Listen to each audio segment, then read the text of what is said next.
boundaries. I'm going to interview Anita. You looking forward to this one? I am. Okay. Bust the myths. Well studied in this. All right, cool. So let's just start with a little definition. What are boundaries if you were to describe boundaries for the audience? So boundaries, I don't know whether this is the more traditional sense or whether this is kind of new stuff, but boundaries are walls around us, let's say. We'll go with the traditional thing. When we build a fort or a wall around us, around something, we're building boundaries. So whether it's physical, we build some boundaries in our house and property or whatever, or we're building boundaries around us in the hope that it's going to protect us in some way. From a more, let's say, energetic perspective, I would say that's probably where we're going with this today. Boundaries has become quite a buzzword in the last few years, and I think something very relevant for humanity as we evolve, and relevant and useful, but not sufficient is the way I would say. Yeah, gotcha. Yeah. Cool. Yeah, great start. And so I'd add to that they're usually rules or conditions. So, the perimeter has some rules or conditions associated. And, I'm curious, like, what do you see in your coaching, perhaps in your own life, et cetera, that, what do you see in terms of what are boundaries there to protect us from? Geez, I can't get my words out today. Yeah. So they're there. I mean, if I'm going to be really, if we're going to get straight into it, they're there to protect us from ourselves, ultimately. So we are setting boundaries, we're setting rules, we're setting conditions in order to protect ourselves, in theory, from anyone being able to maybe hurt us or do anything to us. But ultimately, we're doing it for ourselves. So we're setting these things within ourselves and with other people.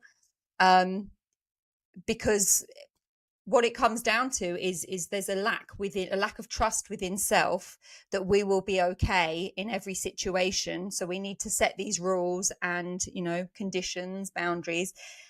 And where we miss it is we're usually setting these in a moment without trusting that we are ever evolving. Our cells are renewing at every few seconds or whatever, and that situations, as we take ourselves into them, will present themselves differently every time, and we are bringing in the rules of the past into situations and trying to hold ourselves to those rules. So it's really like this protectiveness, really a boundary of our own lack of trust within self. That's when we're gonna go hard into this. Very different from how a lot of people will be talking about boundaries in this day and age. Okay. Well, do you want to share a little bit about how they're talking about it in this day and age? Tell me more. Curious. Sure. So I would say that it's definitely something, a more recent buzzy word that has been around for the last few years, at least in my experience of this. I'm hearing people use this word now that I would never have heard speak this kind of language a few years ago. And so that's always interesting. It's kind of like when I first came to Australia and I was, surrounding myself more with, let's say, the conscious community, more, people that are into self-development work. This word was being thrown about then quite a lot as well, about 10 or so years ago. But the more that we're evolving as humanity, this is becoming more popularized within, non kind of, I'm not saying that people aren't, but where people are becoming more conscious in groups of people that aren't necessarily the sort of unusual groups that I was introduced to 10 or so years ago. And so what I'm hearing within this is that people are, it's a way of trying to stand up for ourselves. And so it's like people are starting to go, okay, there's this word now called boundaries. Where am I needing to install these into my life with certain relationships with certain people? And then we're starting to reflect on certain relationships, a bit like we were talking about last time with gaslighting, the word gaslighting. It's like now we're starting to look at certain situations, whether it's a work situation, a friendship, a family member. And now we're starting to go, okay, that's not okay. The way that they are being with me is not okay. So I need to start setting some boundaries. And usually, and this is where we can go a little bit, it's normal, but a little bit wrong within this is there's a hope that we're going to set them with the other person, rather than being able to see maybe what's going on within us. So to an Yeah. extent, we're seeing it in a certain way because we're Take going, oh, that a I'm little. people pleasing too much, or I'm, so there's a bit of, some introspection happening within that. And then we're reaching out, hoping that we're going to be able to, set these with other people, that we're going to actually get people to comply with these rules that we need in this relationship. Yeah, fabulous. Okay, take us a little bit deeper into that. I think, what's the link between self-awareness and boundaries, and yeah, just explore that maybe for a little bit. Yeah. So if we need boundaries, there's definitely some lack of, and this is not to sound too harsh, but there is some lack of self-awareness happening, because we're seeing certain relationships where maybe we are not taking responsibility for the way that we have maybe let ourselves be walked all over by another person. And Mm. so what we're not seeing within that is potentially the construction of, our personality, the way we've learned to become the way that we are. And so often what's happening within this is there's something that's happened to us, as we always know with these calls, we're going back to our childhood, and in childhood we've learned to become a certain way. So we've learned to comply to other people's rules, and we've learned less to install our own rule set, in theory. Yeah. And so as we go through life, we're still, living by the rules that have been set for us, in our younger years. And so what we do as we go through life, we're missing, what's happened to us in childhood and what's made us become more, let's say, a people pleaser, because that can be easy for people to relate, and we've missed why we've become the way we've become. And then we're coming into these dynamics with other people where we're now going, oh, they're walking all over me. And what we're missing is, how am I allowing myself to be walked over based on, what's happened to me in my past as a child. So I've now taken on these programs and these patterns, and I'm living them out. And I'm allowing people to walk all over me in order to be loved, to belong, in order to feel safe. But at this point, I'm now seeing it in more of a resentful way, because I'm missing that, there was a protective reason why I was actually choosing to be more of a people pleaser. Yeah, gotcha. Yeah, that's really good. I'm going to add something to that, if I may. I think there's a couple of phases of this with regards to the self-awareness. So often there can be a complete lack of boundaries early on in a person's development, and then it starts getting talked about in society, and people pick up the language and they go, oh, I might have some of those myself. And all of a sudden everyone's erecting boundaries for self-protection, which is totally appropriate in some cases. But you can get bogged down with too many boundaries and unable to move. And then at a certain point, the boundaries start to get loosened and dissolved. But actually, some boundaries can be really helpful. And, I use the analogy of a river. If you have no boundary on the river, it just floods everywhere. And so boundaries can be a really good channel of intention. And so it's not so much about the rule that you're setting or the protection that might be behind it. It actually might be for a positive intention. And it's just like, hey, here's clarity. They of our always are, intention. but a Yeah, conscious positive intention. Maybe. it's conscious, and it's for a positive purpose rather than perhaps a protective purpose. So that's probably what I'd add. Now, for someone that struggles to set and communicate boundaries, what advice would you have for them? So I think it's important within this is to do what you need to do, because it's kind of like, if you have been living a life of being more on that people pleasing side, then you probably do need to go to some extremity of setting boundaries before you realize the limitations of them.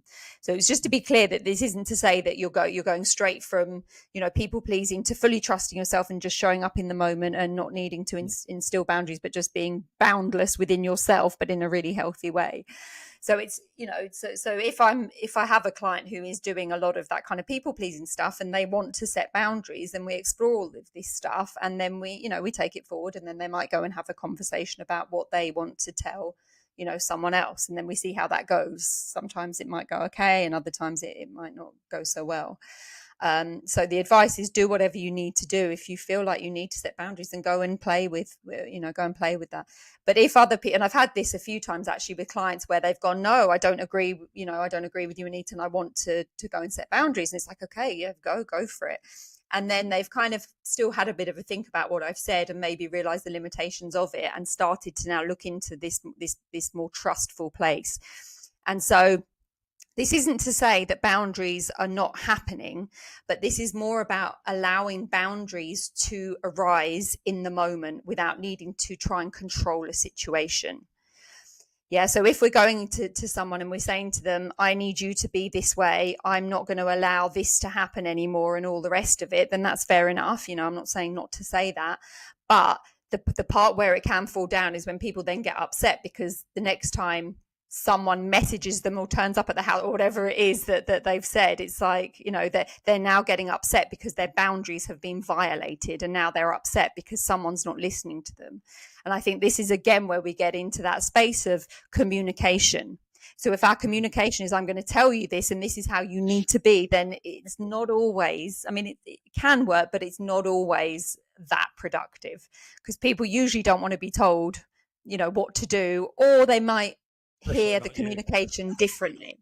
Like they may miscommunicate. This is where that whole gaslighting thing can come in again. It's like, you've misheard what I've said and now you're gaslighting me because we had a conversation in the past and I told you this, and the other person's going, well, I didn't hear it like that, right? So this is again where this is like that point of confusion. So it's like, if we can just trust that as we enter, this is obviously the work, that as we enter each situation, that we're taking that situation in theory as a new meeting with that person. Yeah, so you turn up, and if you've truly not got any stuff running, then you can turn up and the boundaries will just define themselves in those moments. Because I've seen this so many times where people have gone, I've told them not to do this, I've told them not to message me, and then that person has then gone and messaged this person. They've actually done it themselves. So they've violated their own boundaries, because in the moment, their value, whatever has just changed in that moment. And then they're judging themselves for having done something because of their past rules that they've set on themselves with the past version of themselves. And this is very high level stuff to kind of, for a lot of people to kind of get their heads around. But this is the potential of us as humans, right? And we can see with what's going on in the world, the boundaries on the countries, and look at the wars that are happening. I mean, that is just a perfect example of the wars that we have on a minor scale that then turn into the huge wars that we have in the world. And we're kind of, all these wars are really bad, but what we're missing is the wars are simply a representation of what's happening for us individually within ourselves and within our dynamics with other people. And people think that we're so disassociated from the wars, not realizing that we are the wars.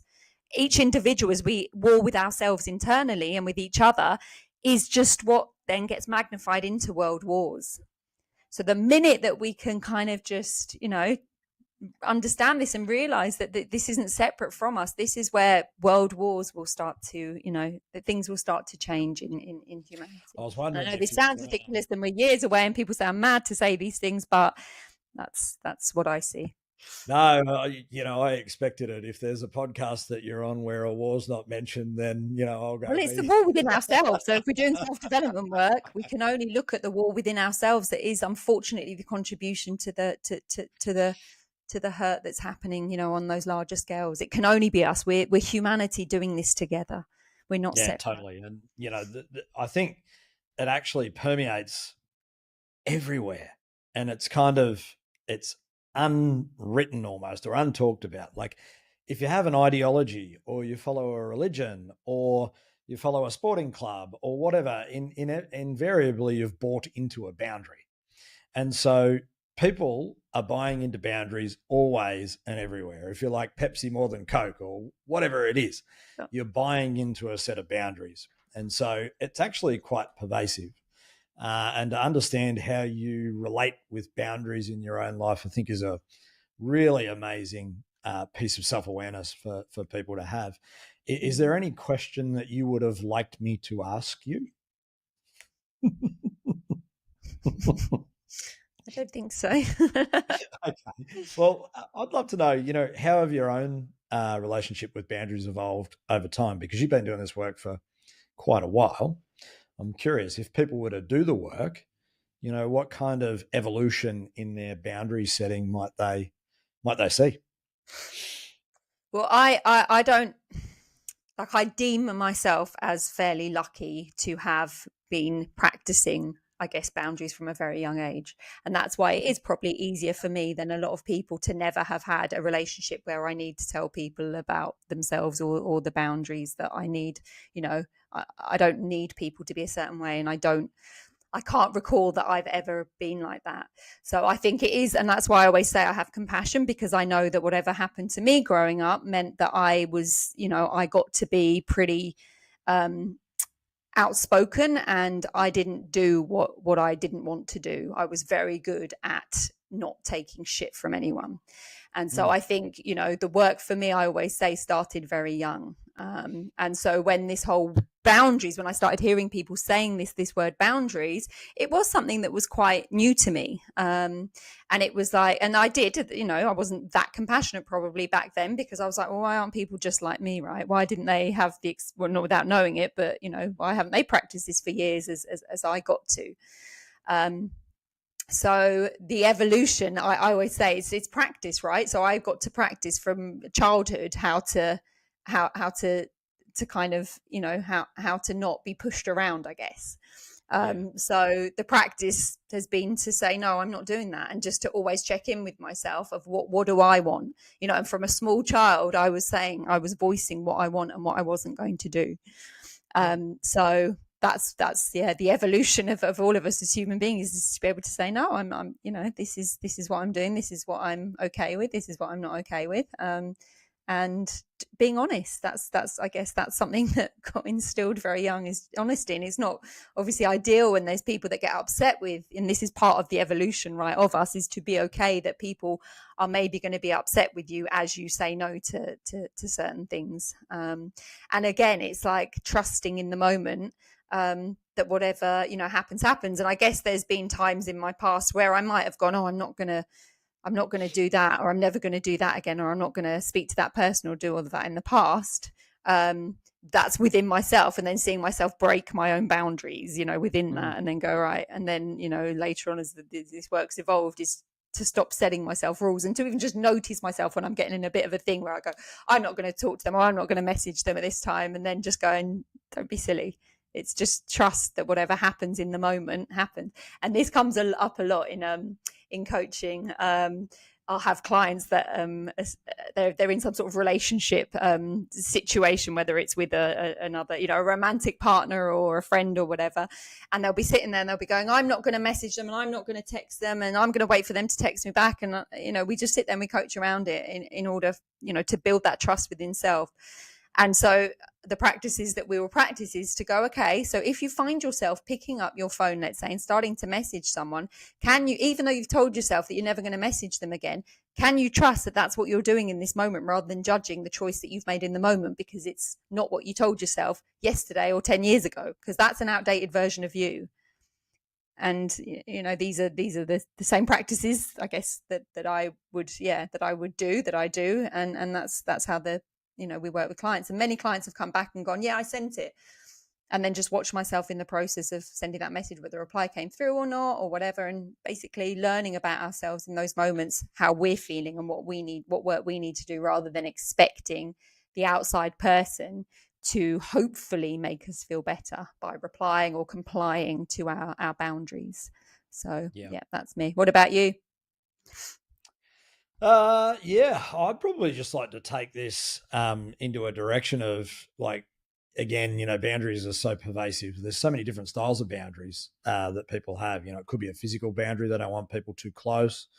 It could be an intellectual boundary. It could be a sexual boundary. It could be an emotional boundary. There's so many different types of boundaries. So I guess, what I wanted to contribute here is more just giving people a point of reflection. How many boundaries do you set? Where do you set them? Where do you feel okay in yourself not to set them, and to sort of go with the flow and trust yourself a little more? So have a look in your life and your business, and see where you're setting them, and see whether they're limiting your ability to move, or whether they're actually a helpful protection, or they serve some sort of positive intent. It's really helpful to not have static boundaries. It's helpful to have boundaries that are in process if you're going to have them. So that's probably what I'd say. I mean, I think my relationship with them has evolved a lot. I wasn't particularly conscious of them, in my corporate career. And then when I came out and started coaching, it was everywhere all of the time. And I'm Mm. like, I can't believe people talk about this so much. And so I think I had about 4 or 5 years of like knee deep in boundary stuff. And the context of that, when I was doing my first coach training, was really about trying to build up a healthy sense of self. And the method that was being, pushed was using boundaries to do that. And so that's like partially helpful. What's more helpful is what you were describing earlier on, which is actually just building the inner resourcefulness to trust yourself. That's more helpful. And I came to learn that later in the coach training. Well, it's a staged process, isn't it? And I think it's Yeah. important, as you know, as I said earlier, it's like if you're coming from an extreme people pleasing, from that sense, then you probably do need to go to some extremity of setting boundaries before, before we transcend into the next evolution of it. So Yeah, yeah. yeah, 100%. Okay, Mhm. cool. Well, I think that's us for the day, unless there's anything else you wanted to share before we close No, up for the day. no, it's good. It's Okay, everything. good. Great stuff. All right. Well, let us know if there's any topics you want us to talk about. Let us know what you thought about this particular session. If there's any boundaries you're struggling with or any scenarios that you want to challenge us on or put forward a different point of view, then